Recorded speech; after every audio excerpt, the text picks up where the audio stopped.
نحمده ونستعينه ونستغفره ونؤمن به ونتوكل عليه ونعوذ بالله من شرور أنفسنا ومن سيئات أعمالنا من يهده الله فلا مضل له ومن يضلله فلا هادي له وأشهد أن لا إله إلا الله وحده لا شريك له وأشهد أن محمدا عبده ورسوله أما بعد فإن خير الحديث كتاب الله وخير الهدي هدي محمد صلى الله عليه وسلم وشر الأمور محدثاتها وكل محدثة بدعة وكل بدعة ضلالة وكل ضلالة في النار فقد قال الله تعالى في كلامه المجيد وفرقانه الحميد فأعوذ بالله من الشيطان الرجيم بسم الله الرحمن الرحيم يا أيها الذين آمنوا اتقوا الله حق تقاته ولا تموتن إلا وأنتم مسلمون بسم الله الرحمن الرحيم يا أيها الناس اتقوا ربكم الذي خلقكم من نفس واحدة وخلق منها زوجها وبث منهما رجالا كثيرا ونساء واتقوا الله الذي تساءلون به والأرحام إن الله كان عليكم رقيبا يا أيها الذين آمنوا اتقوا الله وقولوا قولا سديدا يصلح لكم أعمالكم ويغفر لكم ذنوبكم ومن يطع الله ورسوله فقد فاز فوزا عظيما وقال الله تعالى بسم الله الرحمن الرحيم نون والقلم وما يسطرون ما أنت بنعمة ربك بمجنون وإن لك لأجرا غير ممنون وإنك لعلى خلق عظيم رب اشرح لي صدري ويسر لي أمري واحلل عقدة من لساني يفقه قولي ربي زدني علما اللهم ربي زدني علما اللهم ربي زدني علما حاضرین جمعہ مصلیان کرام بزرگان دین نوجوان ساتھیوں پردہ نشین خواتین اسلام سب سے پہلے اس رب العالمین کا تعریف و توصیف جس نے ہمیں اور آپ کو پیدا فرمایا جس نے ہمیں اور آپ کو سب سے بہترین امت رحمت للعالمین جناب محمد الرسول اللہ صلی اللہ علیہ وسلم کی امتی ہونے کی توفیق دی الحمدللہ۔ اس کے بعد بے شمار درود و سلام نازل ہو تمام انبیاء کرام علیہ السلام پر، بالخصوص ہمارے اور آپ کے پیارے نبی جناب محمد الرسول اللہ صلی اللہ علیہ وسلم پر، اللہم آمین، اللہم صلی علیہ، اللہم بارک علیہ وآلہ وصحبہ اجمعین۔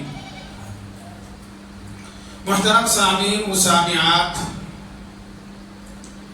اس سے پہلے خطبہ میں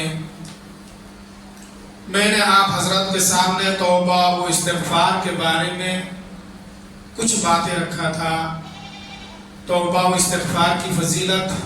توبہ و استغفار کی اہمیت. اللہ سبحانہ و تعالیٰ نے نبی اکرم صلی اللہ علیہ وسلم کو اپنے مومن بندوں کو توبہ کرنے کا حکم دیا ہے.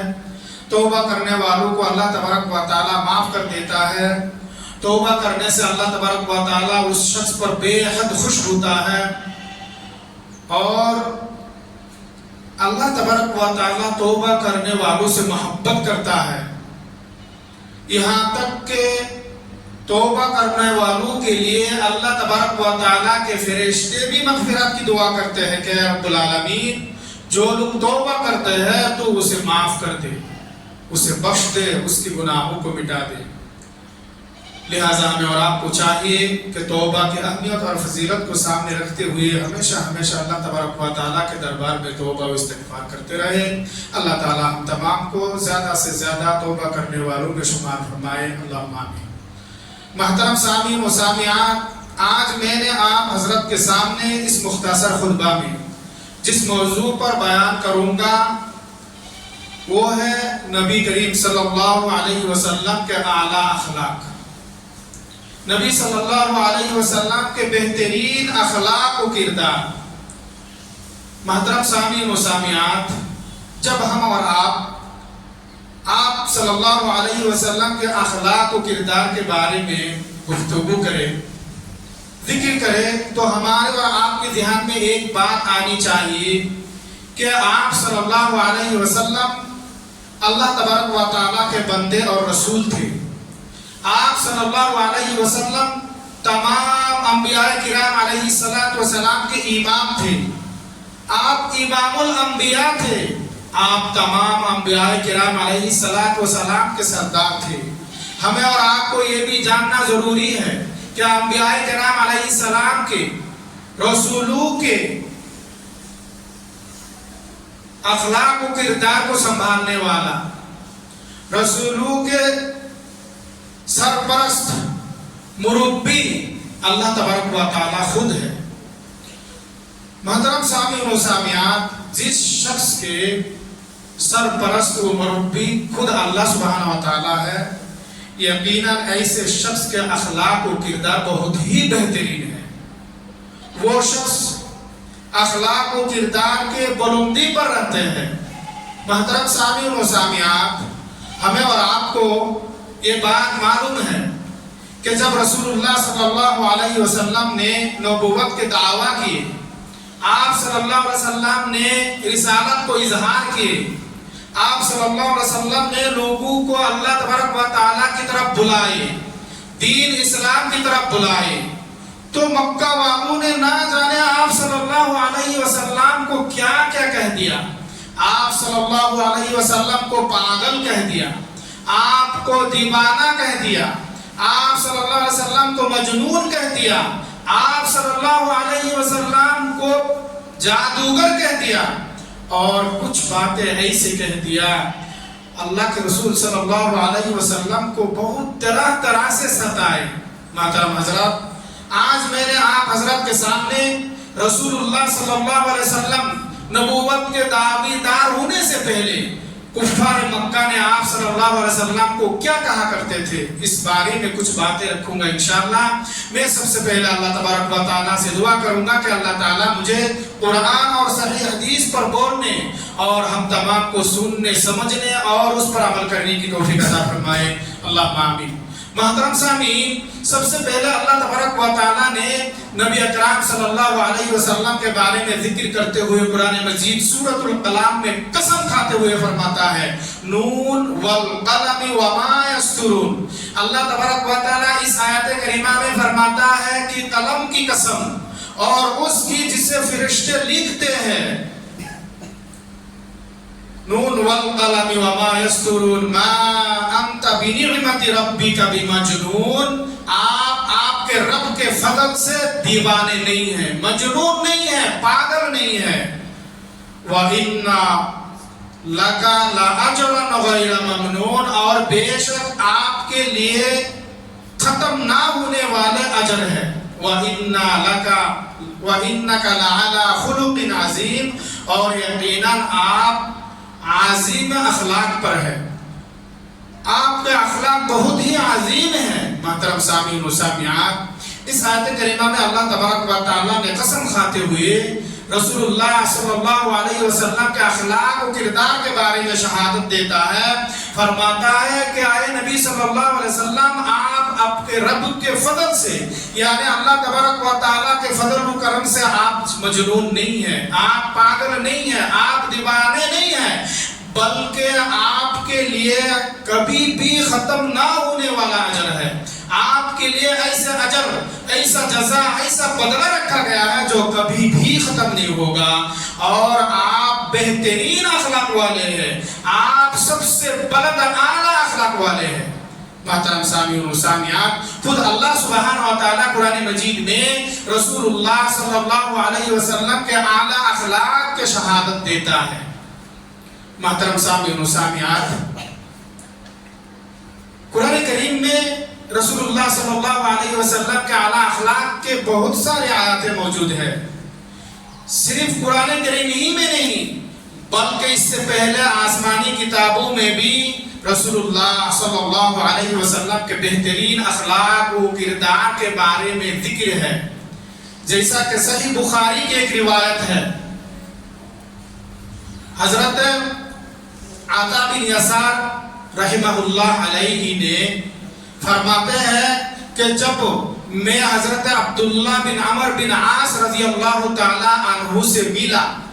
ان سے ملاقات کی، تو میں نے ان سے سوال کیا کہ آپ مجھے تورات میں سے نبی اکرم صلی اللہ علیہ وسلم کے بارے میں، ان کے اخلاق کے بارے میں ذکر کیجیے، مجھے سنائیے۔ تو حضرت عمر بن عاص رضی اللہ تعالی عنہ کہتے ہیں، فرماتے ہیں، اللہ کی قسم،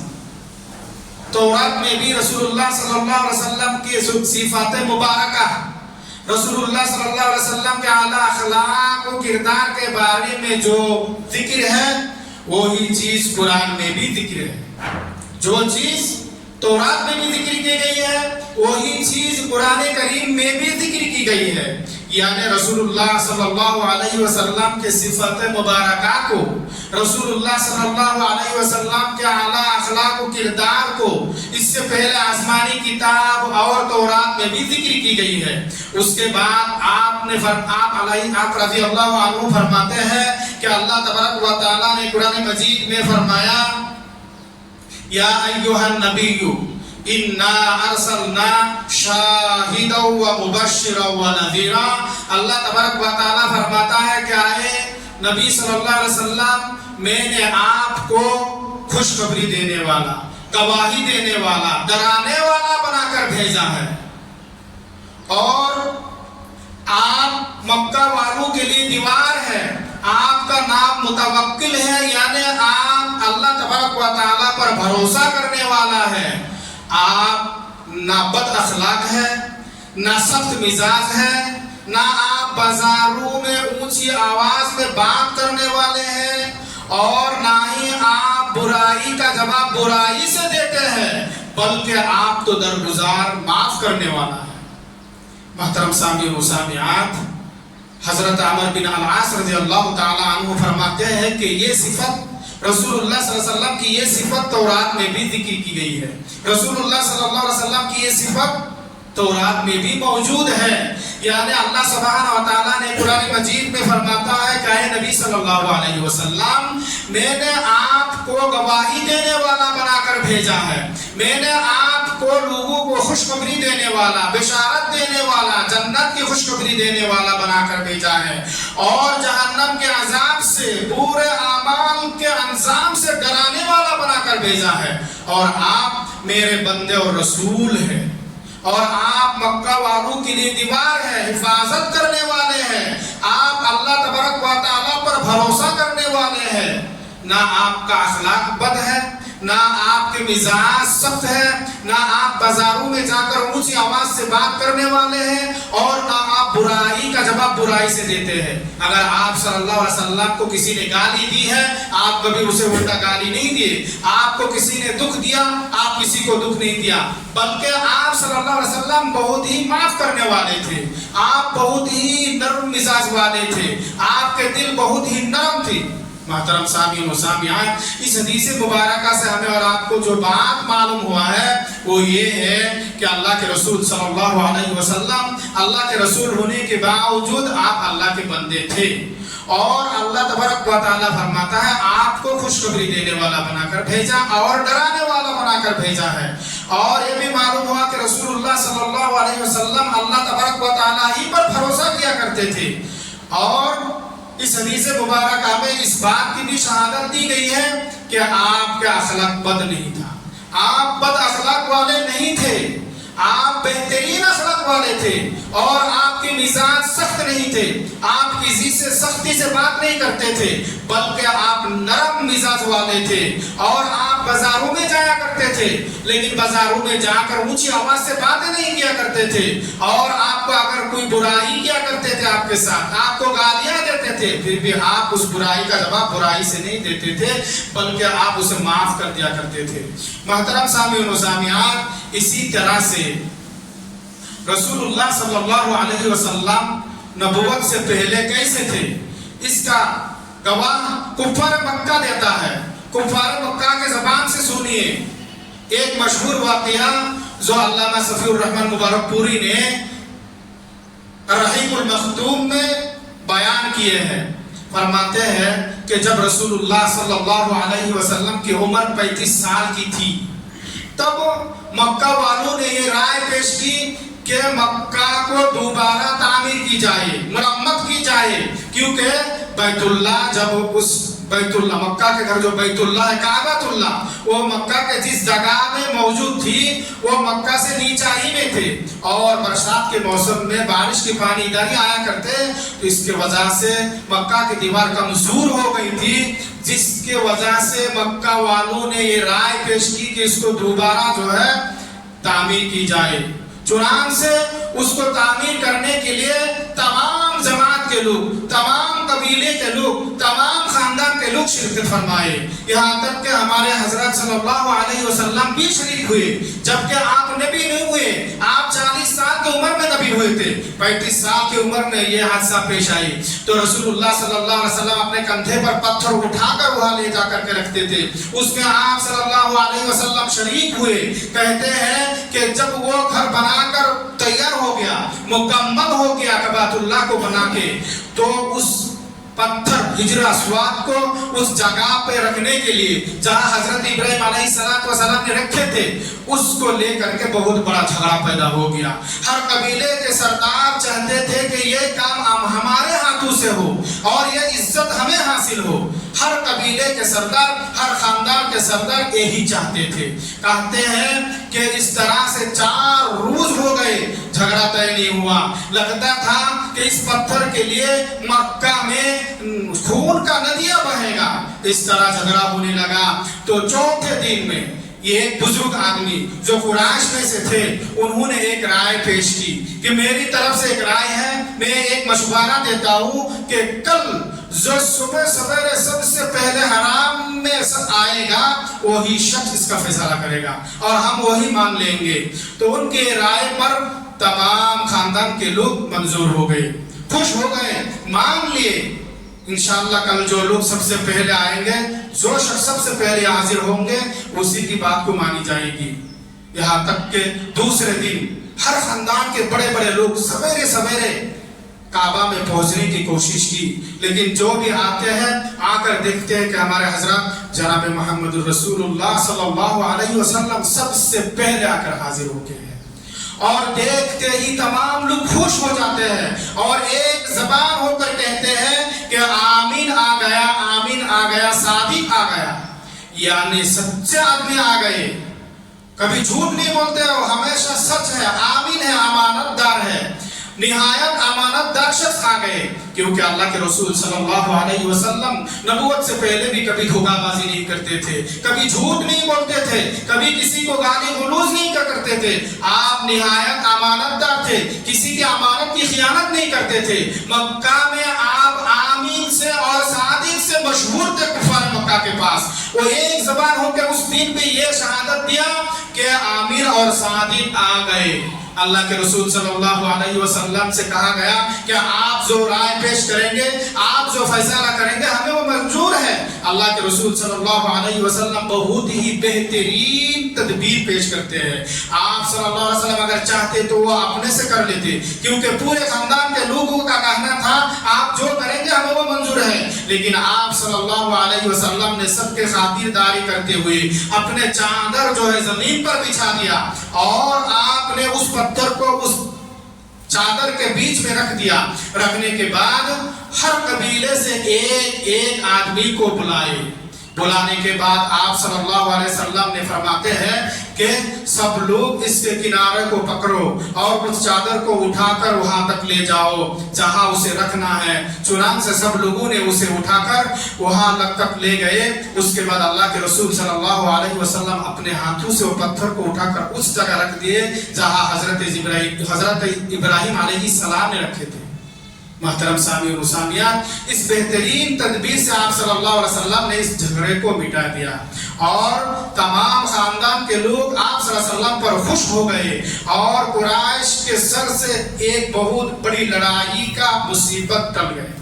محترم سامعین و سامعات، اس واقعہ سے ہمیں اور آپ کو خصوصی طور پر جو بات معلوم ہوا ہے، نبوت سے پہلے بھی قریش میں، مکہ والوں میں آپ صلی اللہ علیہ وسلم آمین اور صادق بول کر مشہور تھے۔ وہ لوگ خود گواہی دیتے ہیں کہ آپ صلی اللہ علیہ وسلم آمین تھے، امانت دار تھے، صادق تھے، سچے تھے، سچ بولنے والے تھے، کبھی جھوٹ نہیں بولتے تھے۔ اور آپ صلی اللہ علیہ وسلم نے سب کے خاطرداری کرتے ہوئے کتنے بہترین انداز سے اس کام کو انجام دیا۔ محترم سامعین و سامعات، اسی طرح سے اور ایک مشہور واقعہ سماعت فرمائیے۔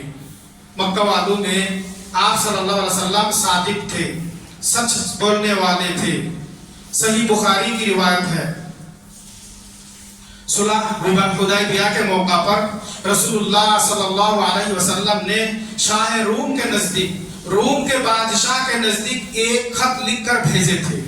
جس میں آپ صلی اللہ علیہ وسلم نے انہیں اسلام قبول کرنے کی دعوت دی تھی۔ جب وہ خط شاہ روم کے پاس پہنچی، اس وقت روم میں مکہ کے ایک قافلہ موجود تھے جس کا سردار ابو سفیان بن حرب تھے۔ وہ بادشاہ اس خط کو پڑھنے سے پہلے ابو سفیان اور ان کے ساتھی کو اپنے دربار میں بلایا۔ جب وہ لوگ حاضر ہوئے، وہ بادشاہ نے ابو سفیان سے کچھ سوال کیے۔ ایک بات یاد رکھیے گا، اس وقت ابو سفیان ایمان نہیں لائے تھے، مسلمان نہیں ہوئے تھے، اسلام قبول نہیں کیے تھے، بلکہ وہ مشرک میں سے تھے۔ اس وقت اس بادشاہ نے ابو سفیان سے کچھ سوال کیے، اور ابو سفیان بھی بادشاہ کے سامنے دیانت داری کے ساتھ جواب دیے۔ اور ان سوالات میں سے ایک سوال یہ تھا، بادشاہ نے ابو سفیان سے پوچھا کہ اے ابو سفیان، جو شخص نبوت کا دعویٰ کرتے ہیں، یعنی محمد صلی اللہ علیہ وسلم،